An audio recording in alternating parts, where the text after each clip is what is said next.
Hai semua, kembali ke Black Stories. Sekelompok orang dengan tujuan berbeda-beda menuju ke sebuah lembah serangga yang cukup berbahaya. Kabarnya, di situ terdapat mutiara langit abadi yang bisa membuat umur panjang. Berhasilkah mereka mendapat apa yang mereka cari? Langsung kita bahas di alur cerita Longling Insect Valley 2022 selengkapnya.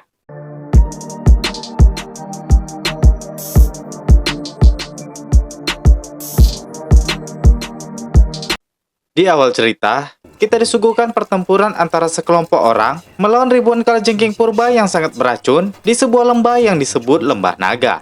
Tim peneliti ini dipimpin oleh seorang profesor bernama Lao Hu. Dia juga ditemani adiknya yang bernama Lawang. Saat itu, Lao Hu memerintahkan tim mereka untuk mencari jalan keluar dengan meledakkan dinding-dinding tebing itu. Salah satu dari tim mereka berhasil meledakkan tebing itu dan menemukan jalan agar bisa selamat dari serangan kalajengking ini.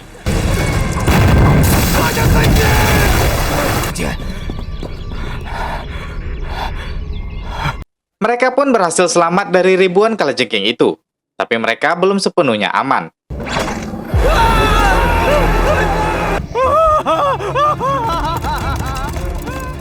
Hal ini membuat semuanya panik, terutama Wang. Wang mulai ketakutan dan berlari tanpa arah. Lao Hu berusaha menenangkan adiknya dan berjanji akan membawanya keluar dari lembah mematikan ini.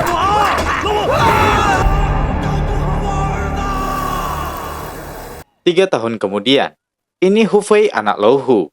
Dia bersama temannya Topuisan sedang berdagang di taman keluarga Chen. Saat itu, Fei menunjuk ke arah seorang wanita yang sedang melayani turis di sana. Topuisan bilang kalau wanita itu bermarga Chen, dan dia sudah jelas orang kaya yang berkuasa di sini. Fei kemudian mendekati wanita muda itu. Wanita ini bernama Chen Lin. Fei pun mulai menggombali Chen Lin.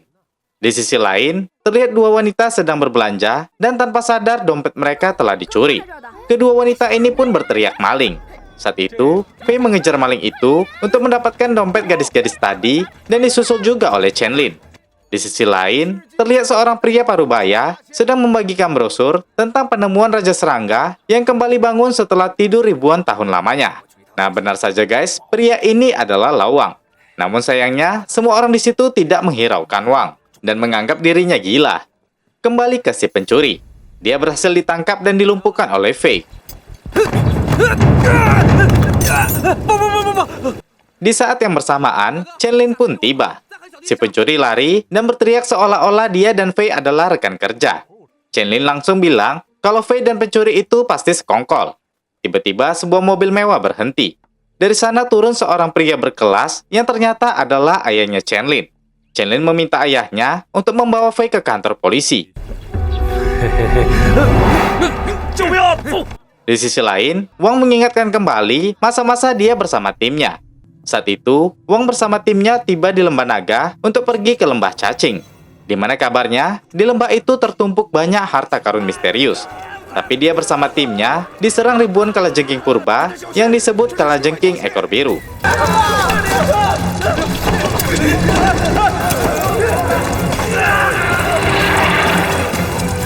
Saat itu mereka pun berusaha berlari untuk menghindari serangan besar tersebut.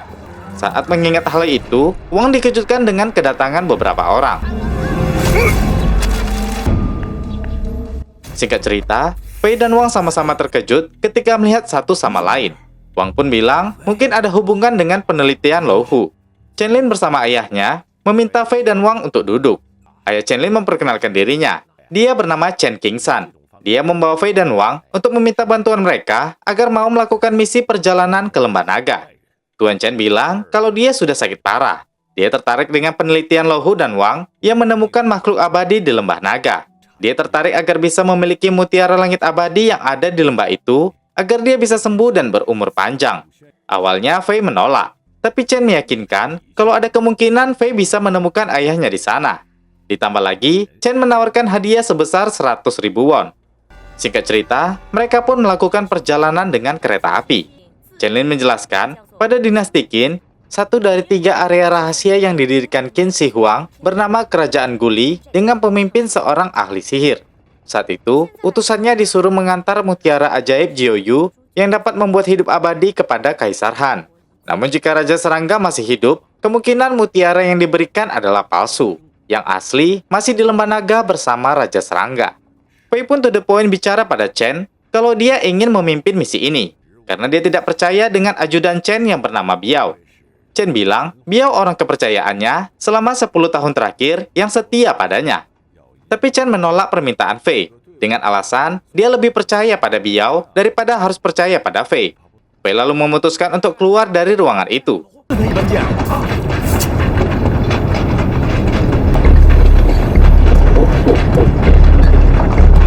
Fei kemudian menemui Wang di koridor lain. Fei kemudian bertanya apa yang ada di Lembah Naga itu sebenarnya. Wang bilang di sana ada ribuan kalajengking ekor biru yang sangat mematikan.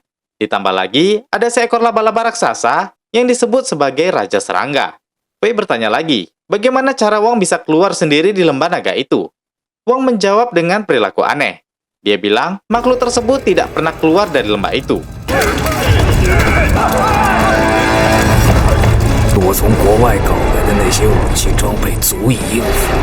Fei yang mendengar ini merasa malas dan muak dengan tingkah Wang. Singkat cerita, mereka berkemah di tengah hutan sebelum menuju ke lembah tersebut. Saat itu Biao datang dan menyarankan untuk segera melakukan perjalanan ke Lembah Naga agar mereka tiba sebelum subuh.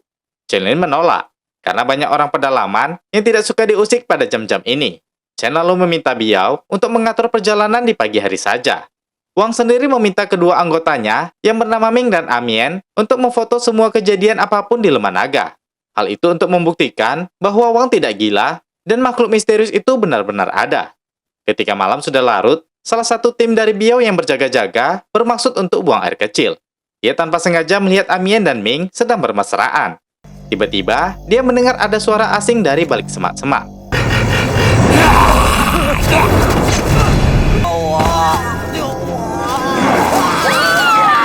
Mereka semua panik ketika melihat salah satu anggota mereka mati tertusuk.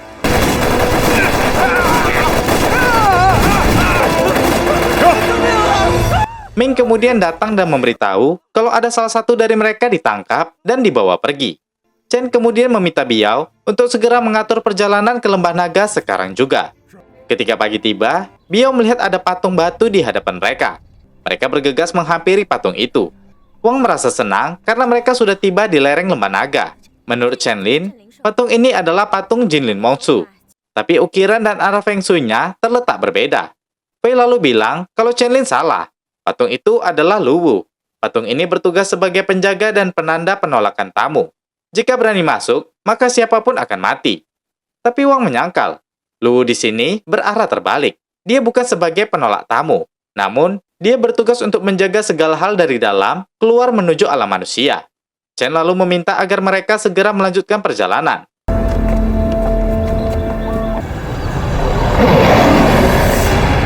Setelah melanjutkan perjalanan, mereka tiba di tepi lereng lembah yang sangat curam. Untuk bisa sampai ke Lembah Naga, mereka pun harus menuruni tebing itu.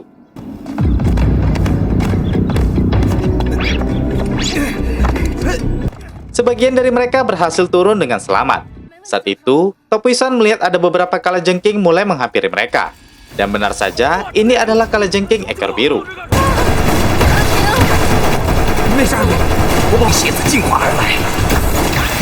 Wang meminta mereka agar segera membakar obor untuk menghalau hewan buas ini.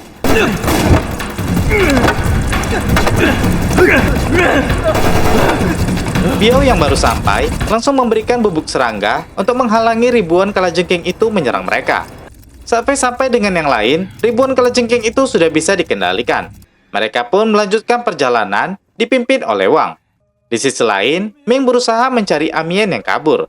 Sementara Chen Lin khawatir kalau Wang mempermainkan mereka. Tapi Chen bilang mereka tidak mungkin begitu, karena masing-masing dari mereka memiliki tujuan untuk datang ke Lembah Naga ini. Kembali ke Ming yang sedang mencari Amien yang kabur karena serangan kalajengking tadi.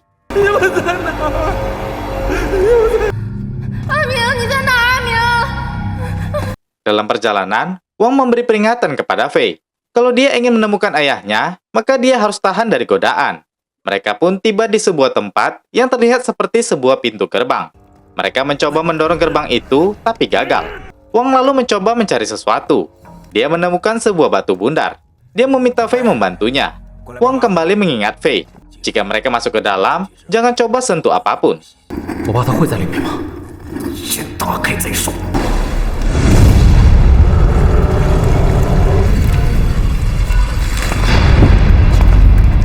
Mereka semua masuk ke dalam ruangan itu dengan menutup mulut mereka. Saat itu, Chenlin menemukan artefak ukiran di dinding yang menjelaskan tentang adegan saat utusan Raja Penyihir memberikan harta pada Kaisar Han di bagian utara. Sementara itu, salah satu bawahan Biao menemukan harta di sebuah peti dalam ruangan itu. Chenlin lalu menyadari kalau di ukiran dinding itu, mutiara langit Jiuyu tidak pernah diberikan pada Kaisar, melainkan hanya sebuah lukisan. Hal ini membuat Kaisar itu sangat marah. Dan hal ini juga menimbulkan perang. Tiba-tiba, bawahan Biao yang sedang terkesima dengan harta yang ditemukan itu mendadak keracunan.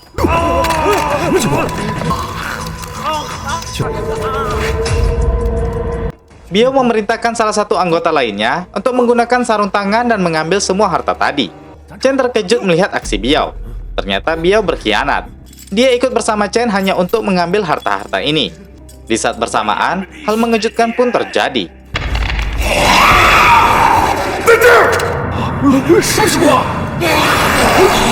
Saat Biao diserang oleh zombie ini, yang lain bergegas kabur. Terlihat sekelompok serangga lain berterbangan dan mulai menyerang.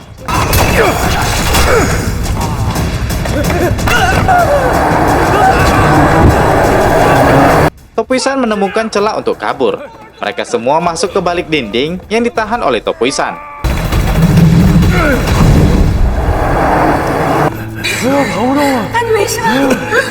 Di sisi lain, Biao berhasil melumpuhkan zombie tadi. Chen merasa kesal karena dikhianati oleh Biao. Wang menjelaskan kalau harta benda itu menimbulkan keserakahan. Itulah kenapa Raja Penyihir dari Kerajaan Guli menambahkan racun di semua harta itu. Topui lalu mengambil alih memimpin tim ini. Sementara Fei bertanya di mana terakhir kali ayahnya menghilang. Wang bilang ada di jalur depan. Mereka pun melanjutkan petualangan ini. Saat berjalan, tanpa sengaja Chenlin menemukan sesuatu yang menyeramkan.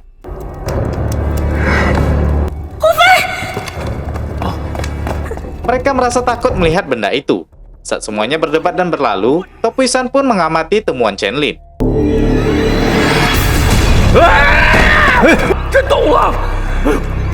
Saat Fei mencoba mendekati benda menyeramkan itu, tiba-tiba banyak laba-laba keluar dari sana. Wang bilang, laba-laba ini adalah laba-laba abad pertengahan yang sudah punah. Dia pun heran kenapa masih ada di sana. Wang lalu meminta Ming untuk memotret laba-laba itu. Namun mereka baru menyadari kalau Ming dan Amien tidak ada bersama mereka. Wang panik, tapi bukan karena mereka hilang, melainkan karena kameranya bersama Amien. Sementara itu, Ming berhasil menemukan Amien, tapi Amien terlihat terpaku ketakutan. Wang terus berlari mencari kameranya yang bersama Amien. Saat itu, mereka dikejutkan dengan sebuah penemuan lain.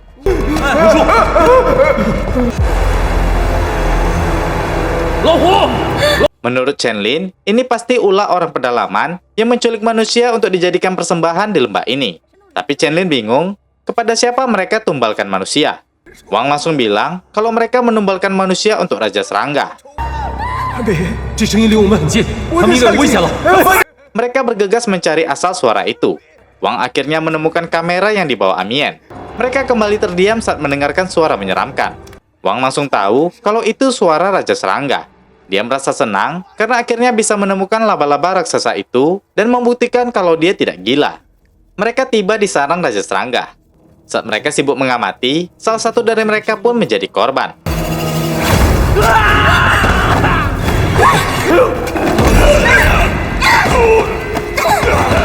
Laba-laba raksasa itu pun muncul. Dia pun segera menyerang Wang.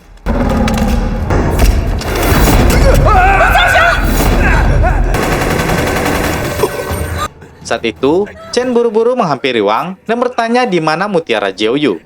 Wang bilang kalau laba-laba itulah mutiara Jiuyu. Jika laba-laba itu mau memakan Chen, mereka akan bersatu dan hidup abadi selamanya. Chen merasa kesal dan tertipu oleh Wang. Saat itu, Chen melihat ada gumpalan jaring laba-laba, yang ternyata di dalamnya adalah Biao. Biao meminta maaf karena pengkhianatannya. Dia bilang ada beberapa bom di tasnya yang bisa menyelamatkan mereka dari laba-laba raksasa ini. Biao pun gugur. Di saat mereka melawan laba-laba raksasa itu, Fei tanpa sengaja mendengar suara ayahnya dari dalam mulut laba-laba ini. Suara itu menyuruhnya untuk lekas pergi. Wang terus terobsesi untuk memotret si laba-laba ini.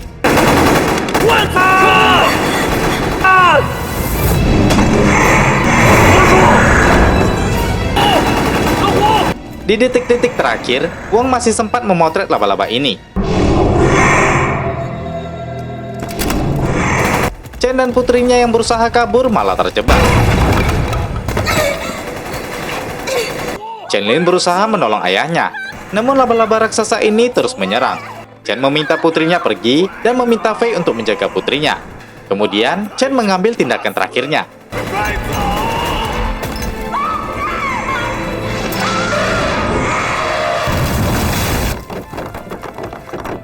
Di akhir cerita, dijelaskan kalau hutan di mana lembah ini berada dilindungi setelah pihak Fei dan yang lain melaporkan ini ke pihak departemen terkait. Sebuah tulisan Mandarin menjelaskan kalau patung Luwu berada di sana untuk menghalau makhluk-makhluk misterius ini datang ke dunia manusia. Cerita pun berakhir di sini. Dunia ini sebenarnya sudah memenuhi kebutuhan manusia, tapi belum bisa memuaskan keserakahan manusia. Mencari kekayaan dan kesempurnaan itu tidak akan ada habisnya. Namun, jika kau mencari kebahagiaan, cukup bersyukur dan membantu orang dengan ikhlas, maka di situ kamu akan tersenyum bahagia. Oke, terakhir saya Jiwa. Terima kasih sudah menonton dan sampai jumpa di video berikutnya. There's no doubt. Town of all offenses. Fairly alarmed here. Hold on. The only thing that matters now are the people we love. Which is just a... Boy, do I hate being right all the time.